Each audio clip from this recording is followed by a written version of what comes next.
Assalamualaikum warahmatullahi wabarakatuh. Bertemu kembali dalam proses pengajaran dan pembelajaran di rumah untuk subjek pendidikan Islam tahun 1. Okey, hari ini kita akan teruskan kepada pembelajaran kita kepada bidang sirah. Bidang sirah unit 1, tajuknya Kelahiran Kekasih Allah. Kelahiran Kekasih Allah. Buka muka surat 114. Buku teks muka surat 114. Okey. Sebelum itu, siapakah kekasih Allah?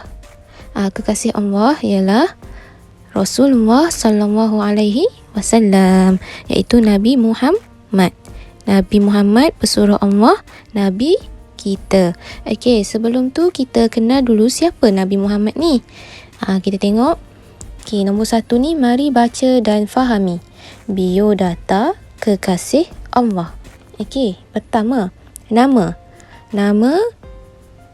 Nabi Muhammad ialah Muhammad bin Abdullah. Muhammad bin Abdullah. Okey. Nama Muhammad bin Abdullah. Tarikh lahir Nabi Muhammad pada hari Isnin 12 Rabiul Awal tahun Gajah. Pada hari Isnin 12 Rabiul Awal tahun Gajah. Okey, Rabiul Awal ini adalah bulan-bulan Islam. Okey, tempat lahir Nabi Muhammad ialah di Mekah. Mekah di mana? Tempat umat Islam menjalankan ibadah haji. Mekah Al-Mukarramah, Mekah. Bangsa Nabi Muhammad ialah Arab Quraisy. Arab Quraisy ini ialah gelaran yang diberikan kepada keluarga Nabi, yang menunjukkan kepada bangsa ini, keluarga ini adalah sangat mulia. Okey. Seterusnya ialah salasilah Nabi Muhammad sallallahu alaihi wasallam. Apa maksud salasilah?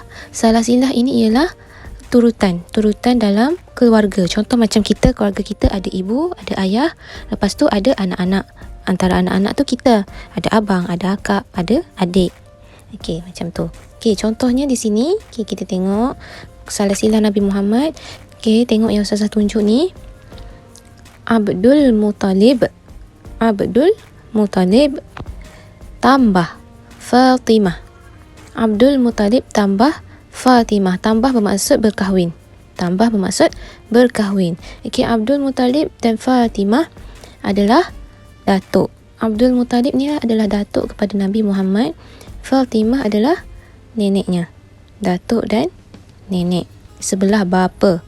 Okey, lahirnya, anak panah turun ke bawah ni, lahirnya Abdullah. Abdullah adalah bapa Nabi Muhammad tadi. Muhammad bin Abdullah. Bin ni bermaksud anak kepada siapa. Okey, Abdul Muttalib, Fatimah melahirkan Abdullah. Okey, kemudian kita tengok sebelah ni pula. Wahab tambah Barrah. Wahab berkahwin dengan Barrah. Wahab ni juga adalah datuk kepada Nabi Muhammad. Barrah nenek kepada Nabi Muhammad. Melahirkan ibu Nabi. Betul. Melahirkan ibu Nabi yang bernama Aminah. Jadi Wahab ni datuk kepada Nabi sebelah ibu. Barrah nenek kepada Nabi sebelah ibu. Ibunya bernama Aminah. Okey, lepas tu Abdullah tambah Aminah. Abdullah berkahwin dengan Aminah. Bila berkahwin, melahirkan Muhammad sallallahu alaihi wasallam. Abdullah kahwin dengan Aminah, dapat Nabi Muhammad sallallahu alaihi wasallam. Okey, harap murid-murid boleh faham salasilah Nabi Muhammad ni. Okey, seterusnya kita buka muka surat 115. Okey, ini adalah kisah ya. Kisah ataupun cerita. Mari baca kisah ini. Okey, Ustazah akan bacakan. Murid-murid boleh dengar. Okey, tajuknya ialah Kelahiran Nabi Muhammad sallallahu alaihi wasallam. Apa maksud kelahiran? Maksudnya proses sebelum Nabi lahir, semasa dan selepas. Maksudnya baby lah. Bila lahir ni mesti keluar baby kan? Baby, masa Nabi Muhammad jadi baby dulu. Okey, kita tengok kotak yang pertama ni dulu. Okey, Ustazah besarkan supaya boleh nampak. Okey, dengar Ustazah baca. Berita kelahiran Nabi Muhammad sallallahu alaihi wasallam telah dinyatakan di dalam kitab-kitab terdahulu sebelum kelahirannya lagi. Peristiwa kelahiran baginda amat ditunggu-tunggu. Maksudnya berita kelahiran Nabi Muhammad ni dah ada dalam kitab-kitab terdahulu. Okey, contoh-contoh kitab terdahulu, kitab Injil, kitab Taurat, kitab-kitab Nabi terdahulu. Okey, lepas tu peristiwa kelahiran ni sangat ditunggu-tunggu oleh semua masyarakat pada zaman itu. Okey, seterusnya. Yang kedua, pada malam sebelum Nabi Muhammad sallallahu alaihi wasallam dilahirkan, ibunya Aminah melihat cahaya yang amat terang menyinari seluruh istana di negara Syam. Ya, pada malam sebelum Nabi Muhammad sallallahu alaihi wasallam, ibunya iaitu tadi Aminah dilihat sangat terang cahaya, dia lihat di istana Syam. Okey, Syam ni adalah sekarang dipanggil Syria. Syria. Okey. Untuk peringatan semua murid, sekiranya kita mendengar siapa-siapalah menyebut Nabi Muhammad sallallahu alaihi wasallam, kita kena jawab sallallahu alaihi wasallam. Okey, seterusnya. Kotak yang ketiga. Okey, dengar Ustazah ceritakan. Nabi Muhammad sallallahu alaihi wasallam dilahirkan daripada keturunan yang amat dihormati di Mekah kerana mereka merupakan golongan pemimpin dan bangsawan. Bangsa apa tadi Nabi Muhammad? Adalah bangsa Arab Quraisy. Bangsa ini sangat dihormati di Mekah. Okey, seterusnya. Mereka juga pemegang kunci Kaabah dan sering memberikan makanan kepada tetamu yang mengunjungi Kaabah. Kaabah ni adalah kiblat orang Islam. Berada di mana? Mekah. Maksudnya golongan Arab Quraisy ni sangat dihormati. Sebab apa? Dia jaga kunci Kaabah. Okey, kunci Kaabah. Kaabah ni adalah tonggak umat Islam, tempat kiblat umat Islam. Okey, kita buka pula muka surat 116. Okey, tadi kisah dia.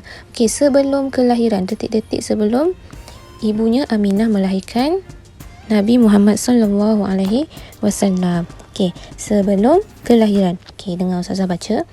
Nabi Muhammad sallallahu alaihi wasallam merupakan seorang anak yatim. Apa maksud anak yatim? Yang tiada bapa, betul. Bapanya telah meninggal dunia terlebih dahulu sebelum baginda dilahirkan. Bapanya, okey tengok ni. Bapanya meninggal dunia ketika baginda masih dalam kandungan. Maksudnya bapanya, ayahnya telah meninggal dunia sebelum Nabi dilahirkan. Dalam kandungan ni maksudnya Nabi Muhammad ada dalam perut ibunya lagi. Okey, apabila dilahirkan, datuknya Abdul Muttalib Abdul Muttalib membawa baginda ke Kaabah dan menamakannya Muhammad, bermaksud yang terpuji. Apa maksud Muhammad? Muhammad maksudnya terpuji. Nama itu tidak pernah digunakan dalam masyarakat Arab pada ketika itu. Maksudnya pada zaman itu nama Muhammad ni tiada pun yang guna. Nabi Muhammad seorang sahaja yang memegang nama Nabi Muhammad. Tapi pada masa kini sangat ramai orang memegang nama Nabi Muhammad. Maksudnya nama Muhammad itu ramai kan? Contoh dalam kelas Ustazah, ramai nama Muhammad. Contoh Muhammad Haziq Hakim. Siapa lagi? Muhammad Adam Danish. Tu contohnya. Okey, seterusnya. Selepas kelahiran. Sebagaimana adat masyarakat Arab. Apa maksud adat? Kebiasaan. Maksudnya biasanya orang Arab ni buat apa? Macam tu. Nabi Muhammad sallallahu alaihi wasallam juga dibesarkan di sebuah perkampungan bernama Bani Sa'ad. Di sana baginda disusukan oleh Halimah binti Abi Zu'aib. Iaitu gelaran yang biasa kita dengar Halimatus Sa'diyah. Halimatus Sa'diyah. Halimatus Sa'diyah siapa? Yang menyusukan Nabi Muhammad. Udaranya yang segar. Udara di mana? Udara di perkampungan Bani Sa'ad. Udaranya yang segar membantu tumbesaran Nabi Muhammad sallallahu alaihi wasallam dengan sihat. Nabi Muhammad sallallahu alaihi wasallam merupakan kanak-kanak yang disayangi dan disenangi kerana akhlak baginda yang mulia. Maksudnya Nabi Muhammad ni, siapa jumpa Nabi Muhammad je suka tengok Nabi Muhammad. Masa dia kanak-kanak suka tengok Nabi Muhammad. Sebab apa? Akhlak dia sangat terpuji, sangat baik. Contoh-contoh akhlak terpuji apa? Suka membantu orang dalam kesusahan. Contoh akhlak yang kita boleh ikut, nampak sampah, kita kutip, kita buang dalam sampah. Lepas tu contoh lain, menghormati ibu bapa. Itu adalah contoh akhlaknya. Okey, seterusnya, keberkatan juga telah melimpahi kehidupan penduduk kampung sejak kedatangan Nabi Muhammad sallallahu alaihi wasallam. Maksudnya bila Nabi Muhammad ada di kampung tersebut, di kampung mana tadi? Bani Sa'ad, penduduk di situ terasa tenang, terasa gembira sejak kedatangan Nabi Muhammad. Okey, kita tengok kotak biru bawah ni. Kepentingan penyusuan Nabi Muhammad sallallahu alaihi wasallam di perkampungan. Okey, apa kepentingan dia? Maksudnya bila Nabi Muhammad menyusu di perkampungan itu, apa yang Nabi Muhammad dapat? Okey, yang pertama, udara dan budaya hidup sihat. Maksudnya di perkampungan Bani Sa'ad ni, udara dia sangat segar dan budaya dia hidup sihat. Maksudnya tiada yang melakukan benda-benda yang tidak baik. Contoh pada zaman itu sangat terkenal dengan minum arak, berjoli, sukakan perempuan. Maksudnya di perkampungan itu tiada benda-benda yang tidak baik seperti itu. Okey, seterusnya, huraian dia ialah sihat tubuh badan dan membentuk jati diri. Maksudnya memberi kesanlah kepada Nabi Muhammad, udara yang segar, kita akan jadi sihat. Contoh macam kita juga, kalau kita hirup udara yang segar, makan makanan sihat, kita pun akan menjadi sihat. Okey, seterusnya, susuan kampung. Maksudnya susuan kampung, mendapat susu di kampung.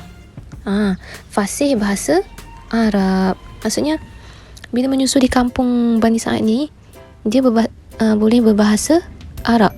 Fasih berbahasa Arab. Maksudnya bila Nabi Muhammad besar nanti, dia akan boleh berbahasa dalam bahasa Arab. Okey, rumusannya. Apa maksud rumusan? Penutup. Nabi Muhammad sallallahu alaihi wasallam ialah insan dipilih Allah dan mempunyai banyak keistimewaannya. Maksudnya Nabi Muhammad sallallahu alaihi wasallam ni adalah insan yang paling Allah sayang, kekasih Allah.